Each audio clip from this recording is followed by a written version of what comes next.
When I read about the malnourished toddler in Sydney this week, who at 19 months was so severely starved she looked like a newborn baby, I was heartbroken and outraged, but I also felt something else, anger, not directed toward the incompetence of the parents, but toward whoever wrote the headline and included the word vegan. So this is a quote from an article called Stop Labeling Neglectful Parents as Vegan by Jay Bretnauer. For those who don't know, this refers to a case of severe neglect by two parents who are vegan. Actually, the mother is vegan. The father has made it known that he is not vegan, and he's tried to use that as like a, none of this is my fault. And the judge was like, nah, dude, you obviously play a role in this. You're their father. You let the daughter get to this point. Anyway, so all of the kids, they have two older boys and a little girl. All of them were taken last year when it was discovered that the little girl, who was about 1 year old at the time, was severely malnourished and developmentally stunted as a result. Again, she was, I think, just over 1 year old and weighed less than 11 pounds. That is very, very, very low. She couldn't roll over. Again, that's normally you would see kids starting to roll over at around 4 months. Again, she's just over 1 year old at the time. The doctors described her as floppy, and she was deficient in several nutrients: vitamin D, vitamin B12, calcium, iron, and zinc, and vitamin A.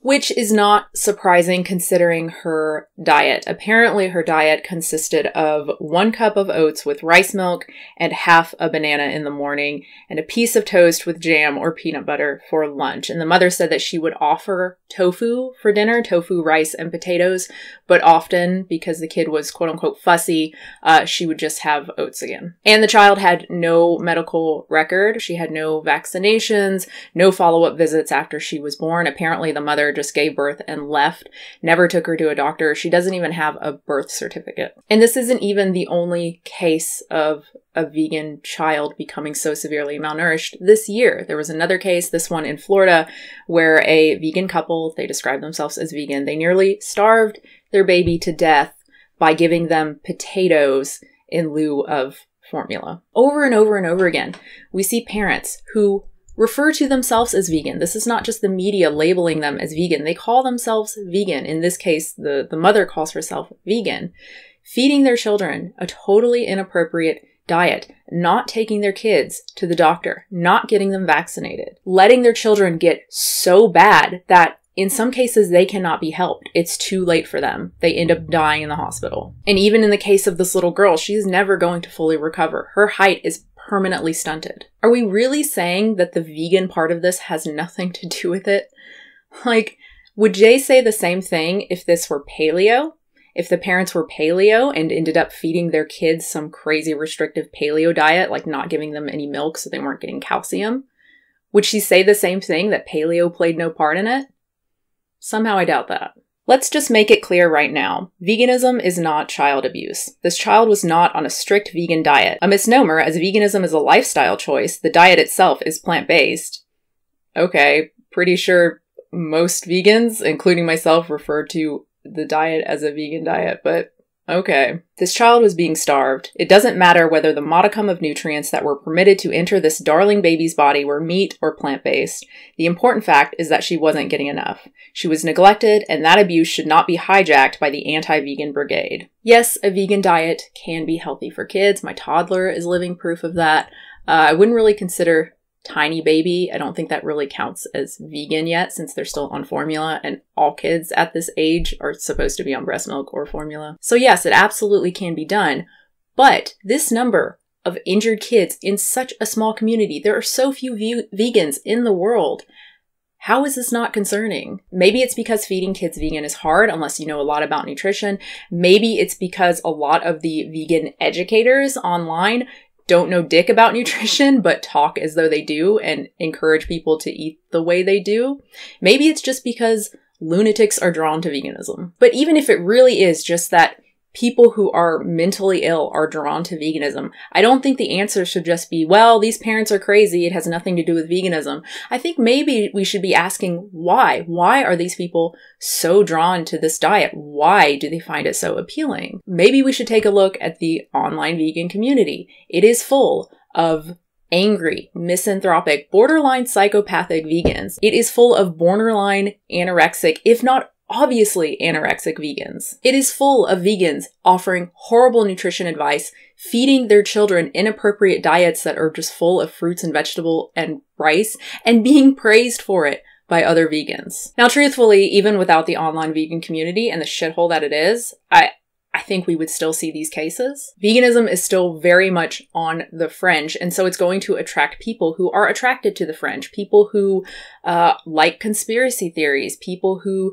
don't trust authority, people who feel like they want to know the truth, capital T, and they want to be in on some special knowledge that no one else knows. It's awful. I hate it, but I think we're going to keep seeing cases like this where parents just let their children deteriorate. They don't seek help for them when they're obviously suffering for months.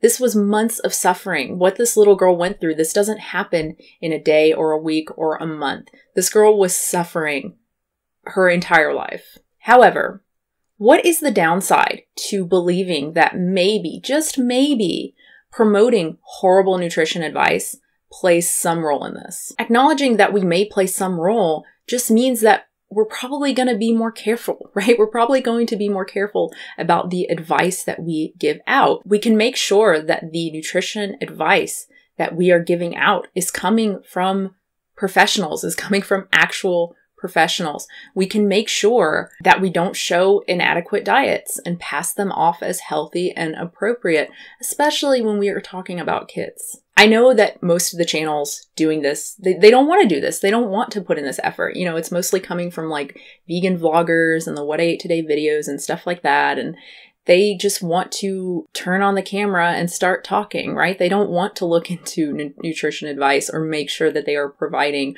proper information to people. But grow up, maybe. You know, look, we're talking about diets. Like, this is kind of important for health. And I think if you're going to do that, the very least you can do is at least learn a tiny bit about nutrition so that you don't like recommend potatoes and lettuce as a meal that's appropriate for kids. Which brings me to Monami Frost. She is a vegan YouTuber. She has over 700,000 subscribers. She regularly does like What I Ate Today videos for herself and also for her now 9-year-old daughter, Gabby. And she has a video where she shows lunch ideas for kids, 5 different lunches. And one of the lunches is literally mashed potatoes with lettuce, cucumber, tomatoes, and raisins. Obviously very little protein or fat. She says you can mix it with almond milk, but most almond milk has very little fat in it because it has very little almonds. It's mostly water. Yeah, very little fat, very little protein.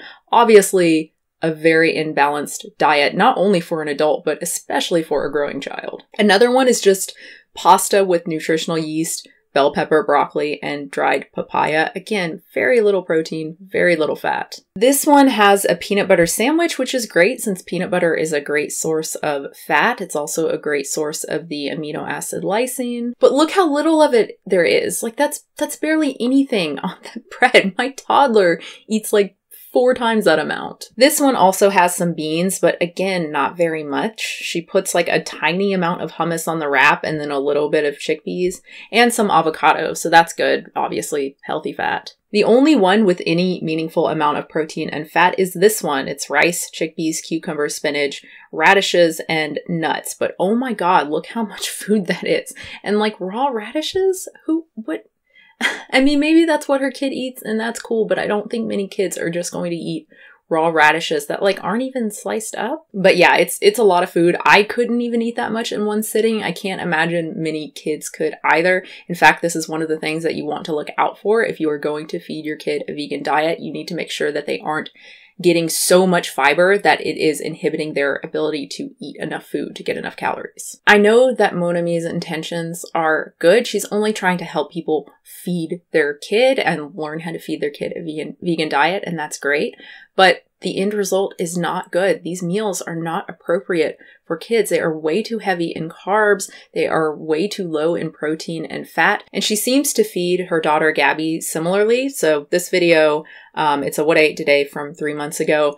I'm not going to show it because I mentioned in a recent video, I'm not going to show kids in my videos anymore because you know how well, some of you know how I feel about that. I'm really not cool with the family vlogging stuff. So I'll include the link in the description, of course, and you can go watch the video for yourself. Anyway, she eats a salad of lettuce, cucumber, tomato, and veggies. She has a small orange or a clementine, a huge bowl of corn, a piece of chocolate, some avocado toast, some Russian barankas, like hard little bagel, potato dumplings, Monami calls it pelmeni, with cucumber, bell pepper, and celery, some Alpro soy yogurt, and some grapes. So lots of fruits and vegetables, obviously, which is great. Although, you know, if it were my kid, I would be worried about calories. It seems that Gabby is making up for this by eating just incredibly frequently. I think she eats like 8 times during the day. Not much fat. You know, the only like meaningful amount of fat is coming from the veggies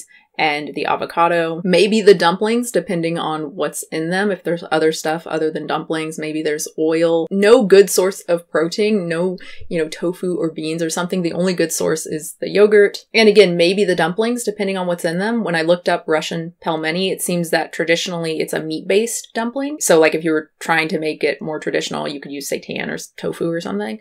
But she called it a potato dumpling, and I did find this vegan recipe that's just potatoes. So if it's anything like that, obviously that's not going to be a good source of protein. And it's not just fat and protein that are the issue. I'd be very concerned about calcium. The RDA for kids, her age is 1,300 milligrams per day. Yet the only good source of calcium is the yogurt, and that does not provide anywhere close to 1,300 milligrams. There's no mention of B12 or D supplementation, and like the calcium, the only source is the yogurt. And that's not enough. There also isn't any good source of omega-3s, no hemp seeds or flax or chia seeds or canola oil. Vitamin A is probably lacking, as well as vitamin E. She probably gets a lot of B vitamins and zinc just from the sheer amount of dumplings that she eats. These dumplings are like primarily flour, which if it's enriched flour is going to have like B vitamins and zinc and whatnot. But I would worry about bioavailability. We know that zinc from foods like grains and beans is less bioavailable than from meat. And so it's actually recommended that vegans eat about 50% more of the RDA. It's not a good day to showcase. And I'm not pointing this out to shame anyone. Look, I know how picky kids can be. I have a toddler.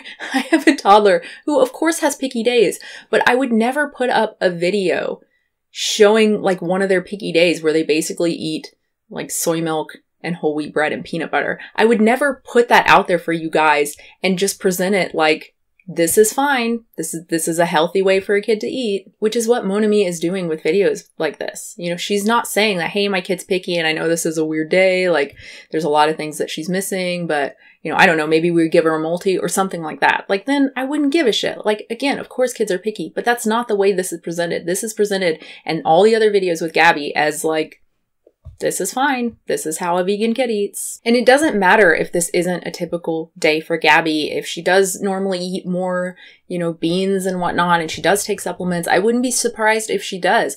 Monami put out a video recently. I think it was a What I Ate Today when she was pregnant, and she showed all the supplements she was taking. It was like DHA and B12 and folate and a bunch of stuff. So I wouldn't be, she's obviously not anti-supplement. So I wouldn't be surprised if she is making sure that, you know, her kid has a multi or whatever else. And she's cooked like mock meats and beans and stuff in other videos, but that's not good enough. It doesn't make up for video after video after video showcasing her kid eating mostly carbs, not eating very much protein or fat, eating a meal of just white rice and ketchup without saying she's picky, this is one of the only things she'll eat, I know this isn't healthy, we're making up for it by doing this and this and this.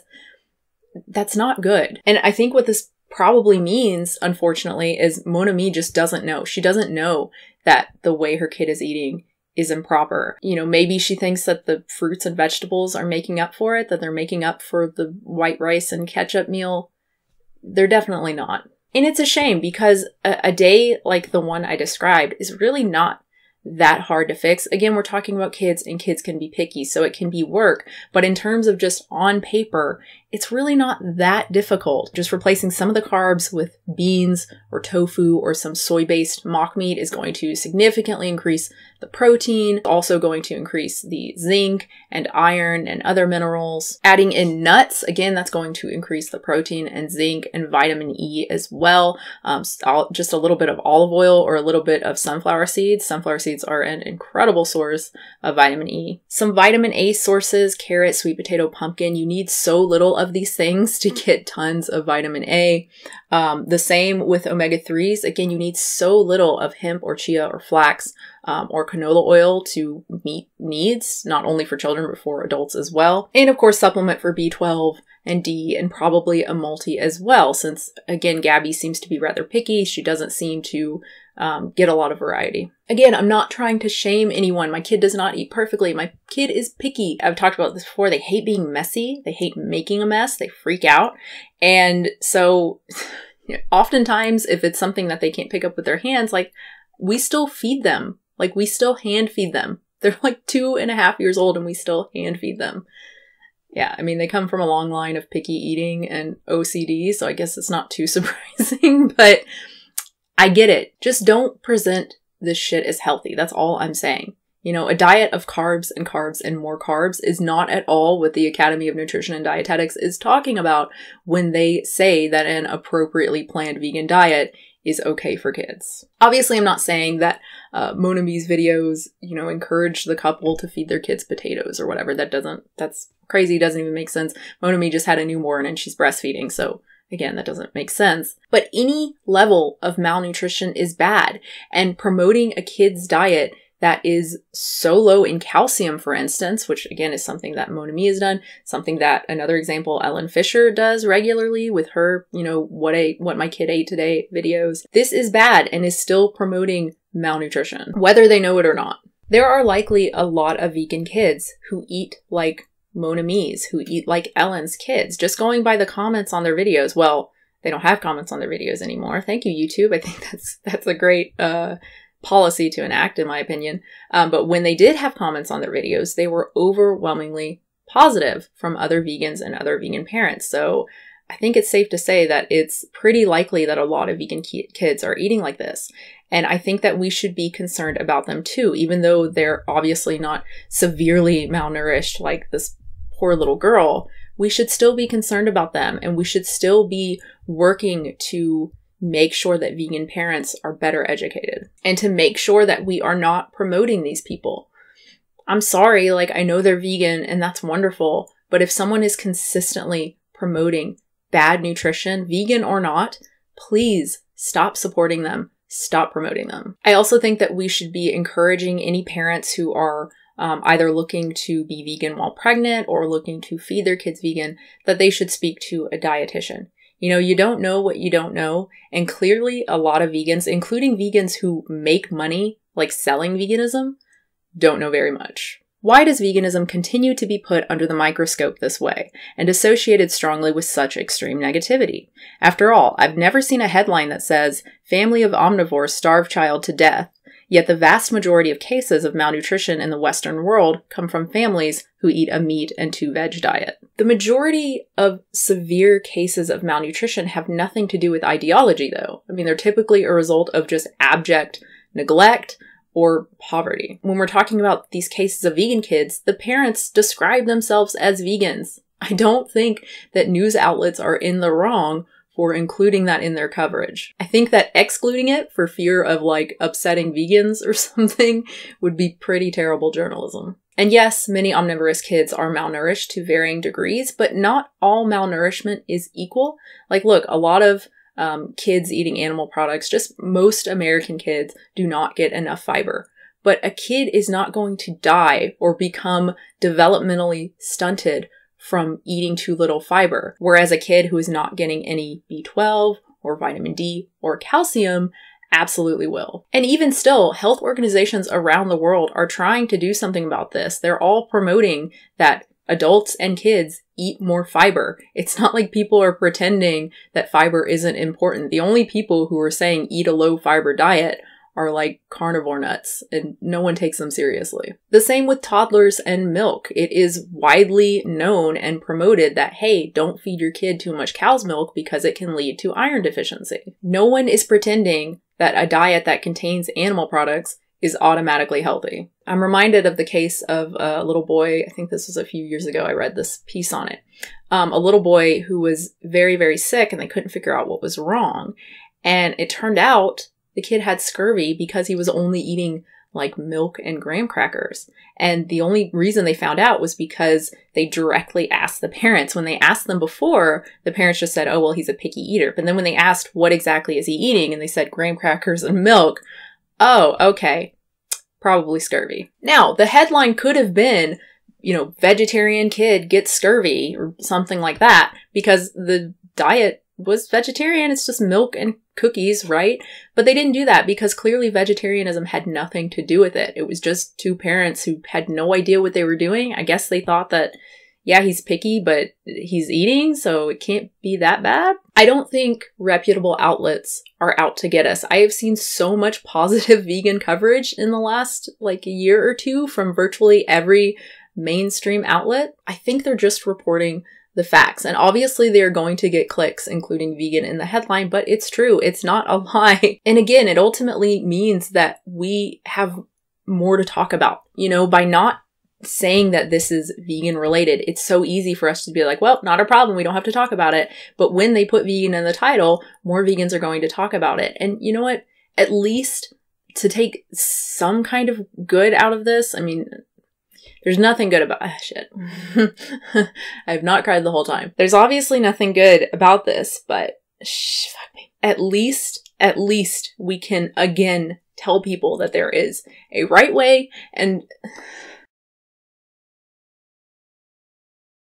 finally, you know, if I still haven't convinced you that we should be concerned about cases like this and that maybe it does have at least something to do with veganism and maybe we should be concerned that so many of these parents are just crazy and also vegan. If that still doesn't concern you, can you at least admit that coming across this callous, that making it pretty clear that your only real concern is how veganism is covered in the media is a pretty bad look? That smiling and laughing over and over and over again in a video about a child dying is a pretty bad look?